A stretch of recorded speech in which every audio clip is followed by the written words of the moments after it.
Hello friends, ഇന്ന് നമ്മൾ നോക്കാൻ പോകുന്നത് 10th സ്റ്റാൻഡേർഡ് 5th ചാപ്റ്ററായ അഭ്യാസവശകം മനഃ. Mind can be controlled by practice. നമുക്ക് നോക്കിയാലോ. നമുക്ക് നോക്കാം. സംഗീത. സംഗീത പറയാണ്, അമൂല്യഃ ഏഷഃ പുസ്തകാനാം സംഗ്രഹഃ. അമൂല്യമാണ് ഈ ബുക്സിൻ്റെ കളക്ഷൻ. രവിഃ. സംഗീതേ അയം അസ്മാകം വിദ്യാലയസ്യ പുസ്തകാലയഃ. ഹേ സംഗീതേ, ഇത് നമ്മുടെ സ്കൂളിലെ ലൈബ്രറിയാണ്. സംഗീത. അഹോ അത്ര തോ ഗ്രന്ഥചക്രിക അപ്പി അസ്തി. ഓഹോ, ഇവിടെയാണെങ്കിൽ അലമാരി ഉണ്ടല്ലോ. അതായത് ഗ്രന്ഥങ്ങൾ സ്റ്റോർ ചെയ്യണ അലമാരി ഉണ്ടല്ലോ. രവിഃ.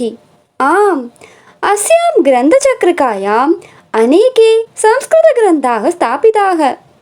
അതെ, ഈ ഗ്രന്ഥചക്രികയിൽ, അതായത് ഈ അലമാരിയിൽ അനേകം സംസ്കൃത ഗ്രന്ഥങ്ങൾ വെച്ചിട്ടുണ്ട്. സംഗീത. പഠിത്വ, വായിച്ചിട്ട്. വേദാः ഉപനിഷദः രാമായണം മഹാഭാരതം പുരാണാനി. നോക്കിയിട്ട് വായിക്കുകയാണ്. വേദം, ഉപനിഷത്ത്, രാമായണം, മഹാഭാരതം, പുരാണങ്ങൾ എന്നിങ്ങനെ. കഥം അത്ര ഗീത തു ന ദൃശ്യത്തെ. പക്ഷേ ഇവിടെ ഗീത കാണുന്നില്ലല്ലോ. അതായത് സംഗീത പറയാണ്, പക്ഷേ ഇവിടെ ഭഗവത്ഗീത കാണുന്നില്ലല്ലോ. രവിഃ. രവി പറയാണ്, ഐ ഗീത തു മഹാഭാരതസ്യ ഏവ അംശഃ. അതായത് രവി പറയാണ്, ഗീതയാണെങ്കിൽ, അതായത് ഭഗവത്ഗീതയാണെങ്കിൽ മഹാഭാരതത്തിൻ്റെ അംശമാണ്. സംഗീത. മഹാഭാരതേ തു കൗരവ പാണ്ഡവാനാം യുദ്ധം വർണ്ണിതം. സംഗീത പറയാണ്, മഹാഭാരതത്തിലാണെങ്കിൽ കൗരവ പാണ്ഡവരുടെ യുദ്ധമാണ് വർണ്ണിച്ചിരിക്കുന്നത്. രവിഃ. മുഗ്ധേ ഹേ നിഷ്കളങ്കേ കിം ന ജാനാസി. എന്തേ, നിനക്ക് അറിയില്ലേ? തസ്മിൻ ഏവ യുദ്ധകാലേ, അതേ യുദ്ധകാലത്ത് തന്നെയാണ് ശ്രീകൃഷ്ണഃ മോഹഗ്രസ്തം അർജുനം. ശ്രീകൃഷ്ണൻ ഭ്രമിച്ചു പോയ അർജുനന് യത് ഉപാദിശത്ത്, എന്തുപദേശമാണോ നൽകിയത്, തദേവ ഗീതായാം നിബന്ധം, അത് തന്നെയാണ് ഗീതയിൽ, അതായത് ഭഗവത്ഗീതയിൽ എഴുതിയിരിക്കുന്നത്. സംഗീത. അപ്പോൾ സംഗീത പറയാണ്, ആം അതെ സ്മരാമി, ഓർമ്മയുണ്ട്. അതായത് സംഗീത പറയാണ്, എനിക്ക് ഓർമ്മയുണ്ട്. പരം കസ്മാത് ഉപദേശഃ. പക്ഷേ ഈ ഉപദേശം എന്താണ്? അതായത് സംഗീത ചോദിക്കുകയാണ്, ശ്രീകൃഷ്ണൻ അർജുനന് കൊടുത്ത ഉപദേശം എന്താണ് എന്ന്. രവിഃ. രവി പറയാണ്, തസ്യ ഉപദേശസ്യൈവ ഏകം അംശം അദ്യ വയം പഠാമഃ കിൽ. എന്താ പറഞ്ഞേ? ആ ഉപദേശത്തിൻ്റെ ഒരംശം നമ്മൾ ഇന്ന് പഠിക്കാൻ പോവാണ്. ശീർഷകസ്തു, ശീർഷകമാണ്, അതായത് ടൈറ്റിലാണ് അഭ്യാസവശകം മനഃ. അഭ്യാസവശകം മനഃ എന്ന്. സംഗീത. കോ അർത്ഥഃ അസ്യ ശീർഷകസ്യ. ഈ ടൈറ്റിലിൻ്റെ അർത്ഥം എന്താണ്? രവിഃ. മനഃ ചഞ്ചലം, മനസ്സ് ചഞ്ചലമാണ്. പരം, പക്ഷേ, അഭ്യാസേന വശം ഗച്ഛതി, പ്രാക്ടീസിലൂടെ വശത്താക്കാം. അപ്പോൾ നമുക്ക് നോക്കാം. അർജുന ഉവാച അഥ കേന പ്രയുക്തോയം പാപം ചരതി പൂരുഷഃ അനിച്ഛന്നപി വാർഷ്ണേയ ബലാദിവ നിയോജിത. ഇനി നമുക്ക് ഈ ശ്ലോകത്തിൻ്റെ അന്വയം നോക്കാം. വാർഷ്ണേയ, ഹേ വാസുദേവ, അഥ കേന പ്രയുക്തഃ, പിന്നെ എന്തിനാലാണ് പ്രേരിതരായിരിക്കുന്നത്, അയം പുരുഷഃ, ഈ മനുഷ്യർ, അന്വേഷണ അപി ബലാത് നിയോജിതഃ, ആഗ്രഹിക്കാതെ പോലും ബലാത്കാരമെന്ന പോലെ നിയോഗപ്പെട്ടിരിക്കുന്ന, ഇവ പാപം ചരതി, ഈ പാപം ചെയ്യുന്നത്. അതായത് അർജുനൻ ശ്രീകൃഷ്ണനോട് പറയാണ്, ഹേ വാസുദേവ, എന്തിനാലാണ് മനുഷ്യൻ തനിക്കിഷ്ടമില്ലെങ്കിൽ പോലും ബലാത്കാരത്താൽ എന്ന പോലെ പാപം ചെയ്യാൻ പ്രേരിതരാകുന്നത്? ശ്രീ ഭഗവാനുവാച കാമയേഷഃ ക്രോധയേഷ രജോ ഗുണസമുദ്ഭവഃ മഹാശനോ മഹാപാപ്മാ വിദ്ധയേനമിഹ വൈരിണം. ഇനി നമുക്ക് ഈ ശ്ലോകത്തിൻ്റെ അൻപെന്ന് നോക്കാം. രജോ ഗുണസമുദ്ഭവഃ ഏഷഃ കാമഃ ഏഷഃ ക്രോധഃ മഹാശനാഃ മഹാപാപ്മാ. രജോ ഗുണത്താൽ ഉണ്ടാവുന്ന ഈ കാമം, ഈ ക്രോധം, അതായത് ഈ ആഗ്രഹം, ഈ ദേഷ്യം ഏറെ കഴിക്കുന്നവനെ പോലെയും മഹാപാപിയുമാണ്. അതായത് രജോ ഗുണത്താൽ ഉണ്ടാവുന്ന ആഗ്രഹം എന്ന് പറയുന്നത് ഏറെ കഴിക്കുന്നവനെ പോലെയാണ്. എത്ര കിട്ടിയാലും മതി വരില്ല. അത് പിന്നെ മനുഷ്യരിൽ ക്രോധം ഉണ്ടാക്കുന്നു, മനുഷ്യൻ പാപിയായി മാറുന്നു. ഏനം ഇഹ വൈരിണിം വിധി. അതിനാൽ ഇതിനെ ശത്രുവെന്ന് മനസ്സിലാക്കൂ. അതായത് ശ്രീകൃഷ്ണൻ അർജുനനോട് പറയാണ്, അല്ലയോ അർജുന, രജോഗണത്താൽ ഉണ്ടാവുന്ന ഈ കാമം തന്നെയാണ്, ഈ ആഗ്രഹം തന്നെയാണ് ക്രോധത്തിനും വഴിതെളിക്കുന്നത്. അതായത് മനുഷ്യൻ പാപിയായി മാറാനുള്ള പ്രധാന കാരണമെന്ന് പറയുന്നത് രജോഗണത്താൽ ഉണ്ടാവുന്ന കാമക്രോധം എന്നീ ഭാവങ്ങളാണ്. ഇതുതന്നെയാണ് മനുഷ്യൻ്റെ ഏറ്റവും വലിയ ശത്രു. അടുത്ത നോക്കാം. ശക്നോതി ഹൈവ യഃ സോഢും പ്രാക്ശരീര വിമോക്ഷണാത് കാമക്രോധോദ്ഭവം വേഗം സഹ യുക്ത സ സുഖീ നരഃ. നമുക്ക് അൻവെന്ന് നോക്കാം. യഹ ശരീര വിമോക്ഷണാത് പ്രാക്. ആരാണോ ശരീരം ത്യജിക്കുന്നതിന് മുന്നേ കാമക്രോധോദ്ഭവം വേഗം, കാമത്താലും ക്രോധത്താലും ഉണ്ടാവുന്ന വേഗതയെ ഇഹ ഏവ സോഢും ശക്നോതി, ത്യജിക്കാനായിട്ട് കഴിയുക, അതായത് ത്യജിക്കാൻ സമർത്ഥനാവുക, സഹ നരഃ, ആ മനുഷ്യൻ, യുക്തഃ, യോഗിയാണ്, സഹ സുഖീ ഭവതി, അതുപോലെ അവൻ സന്തോഷവാനായിരിക്കും. അതായത് ഇവിടെ പറയാണ്, മനുഷ്യൻ്റെ ആയുസ് കുറവാണ്. ആയുസ് തീരുമ്പോഴേക്കും മനുഷ്യൻ എന്തായാലും പരമാത്മാവിൽ ലയിക്കേണ്ടതുണ്ട്. അതിനു മുന്നേ ആരാണോ സ്വന്തം മനസ്സിൽ വിജയം പ്രാപിച്ച് കാമവും ക്രോധത്താൽ ഉണ്ടാവുന്ന വേഗതയെ ടാക്കിൾ ചെയ്യുക, ഓവർകം ചെയ്യാൻ സമർത്ഥനാവുക, ആ വ്യക്തി യോഗിയാണ്, അതേപോലെ എപ്പോഴും ഹാപ്പി ആയിട്ട് തന്നെ ഇരിക്കും. ധ്യായതഃ വിഷയാൻ പുംസഃ സംഗസ്തേഷുപജായതേ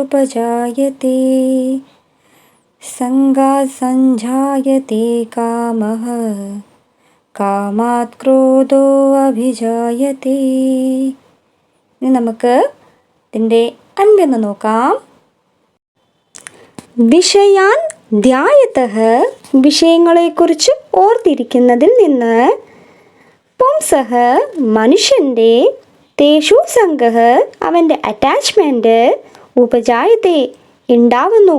അതായത് ഒരു വിഷയത്തെക്കുറിച്ച് തന്നെ മനുഷ്യൻ ചിന്തിച്ചുകൊണ്ടിരിക്കുമ്പോൾ ആ വിഷയത്തിനോട് അവന് ഒരു അറ്റാച്ച്മെൻറ്റ് ഉണ്ടാവുന്നു. സംഗാത് കാമഃ സഞ്ജായത്തെ, അറ്റാച്ച്മെൻറ്റിലൂടെ ആഗ്രഹം ഉണ്ടാവുന്നു. കാമാത് ക്രോധഃ അഭിജായത്തെ, ആഗ്രഹത്താൽ ക്രോധം ഉണ്ടാവുന്നു. അതായത് എപ്പോഴാണോ മനുഷ്യന് ഒരു വിഷയത്തെക്കുറിച്ച് ചിന്തിച്ച് അറ്റാച്ച്മെൻ്റ് ഉണ്ടാവുകയും പിന്നത് ആഗ്രഹത്തിലേക്ക് നയിക്കപ്പെടുകയും പിന്നെ ആഗ്രഹം നടക്കാതെ വരുമ്പോൾ, ആഗ്രഹം നടക്കുന്നതിൽ ഒരു തടസ്സം വരുമ്പോൾ അവന് ക്രോധം ഉണ്ടാവുകയും ചെയ്യുന്നു. ക്രോധാത് ഭവതി സമ്മോഹഃ, സമ്മോഹാത് സ്മൃതിവിഭ്രമഃ, സ്മൃതിഭ്രംശാത് ബുദ്ധിനാശോ, ബുദ്ധിനാശാത് പ്രണശ്യതി. അൻവെന്ന് നോക്കാം. ക്രോധാത് സമ്മോഹഃ, ആങ്കറിൽ നിന്ന് ഇൻഫാക്ച്വേഷൻ, സമ്മോഹാത് സ്മൃതിവിഭ്രമഃ, ഇൻഫാക്ച്വേഷനിൽ നിന്ന് ഓർമ്മക്കുറവ്. സ്മൃതിഭ്രംശാത് ബുദ്ധിനാശഃ, ഓർമ്മക്കുറവിൽ നിന്ന് ബുദ്ധിയുടെ നാശം. ബുദ്ധിനാശാത് പ്രണശ്യതി, ബുദ്ധിയുടെ നാശത്തിൽ നിന്ന് ഇല്ലാണ്ടാവുന്നു. ആരില്ലാണ്ടാവുന്നു? ബുദ്ധിയുടെ നാശത്താൽ മനുഷ്യനില്ലാണ്ടാവുന്നു. അതായത് ഇവിടെ പറയാണ്, കോപത്താൽ ഇൻഫാക്ച്വേഷൻ ഉണ്ടാവുന്നു. ഇൻഫാക്ച്വേഷനിലൂടെ ഓർമ്മ കുറയാൻ തുടങ്ങുന്നു. ഓർമ്മ കുറയുമ്പോൾ ബുദ്ധിക്ക് നാശം ഉണ്ടാവുന്നു. ബുദ്ധിയുടെ നാശത്താൽ മനുഷ്യൻ തന്നെ ഇല്ലാണ്ടായിത്തീരുന്നു. അടുത്ത നോക്കാം. തസ്മാത്വമിന്ദ്രിയാണ്യാദൗ നിയമ്യ ഭരതർഷഭ പാപ്മാനം പ്രജഹ്യേനം ജ്ഞാനവിജ്ഞാനനാശനം. നമുക്ക് അന്വേന്ന് നോക്കാം. ഭരതർഷഭ, ഹേ ഭരതവംശരിൽ ശ്രേഷ്ഠനെ, തസ്മാത്വം ആദൗ, അതിനാൽ ആദ്യം തന്നെ നീ, ഇന്ദ്രിയാണി നിയമ്യ, ഇന്ദ്രിയങ്ങളെ വശത്താക്കിക്കൊണ്ട് കൺട്രോൾ ചെയ്തിട്ട്, ജ്ഞാനവിജ്ഞാനനാശനം ഏനം പാപ്മാനം, ജ്ഞാനവിജ്ഞാനത്തെ ഇല്ലാണ്ടാക്കുന്ന ഈ മഹാപാപത്തെ, ഹി പ്രജഹി, പതേ തന്നെ ത്യജിക്കൂ. അതായത് ഇവിടെ ശ്രീകൃഷ്ണൻ അർജുനെ ഉപദേശിക്കുകയാണ്, നീ ആദ്യം തന്നെ ചെയ്യേണ്ടത് നിന്റെ ഇന്ദ്രിയങ്ങളിൽ നിയന്ത്രണം പ്രാപിച്ചുകൊണ്ട് അറിവിനെയും വിജ്ഞാനത്തെയും ഇല്ലാതാക്കുന്ന ഈ കാമമെന്ന പാപത്തെ ത്യജിക്കുക എന്നതാണ്. ആട്ടെ, ഇതിന് മറുപടിയായിട്ട് അർജുനൻ എന്താ പറഞ്ഞേ? അർജുനൻ പറഞ്ഞു, അർജുന ഉവാച ചഞ്ചലം ഹി മനഃ കൃഷ്ണ പ്രമാദി ബലവദൃഢം തസ്യാഹം നിഗ്രഹം മന്യേ വായോരിവ സുദുഷ്കരം. നമുക്ക് ഇതിൻ്റെ അന്വയൊന്ന് നോക്കാം. കൃഷ്ണ, ഹേ കൃഷ്ണ, ഹേ വാസുദേവ, മനഃ ഹി ചഞ്ചലം പ്രമാദി ബലവത് ദൃഢം. മനസ്സ് ചഞ്ചലമാണ്, അശാന്തമാണ്, ബലവാനാണ്, ദൃഢമാണ്. മനസ്സ് ചാഞ്ചല്യപ്പെട്ടുകൊണ്ടേയിരിക്കുകയാണ്. അഹം തസ്യ നിഗ്രഹം വായുഹു ഇവ ദുഷ്കരം മന്യേ.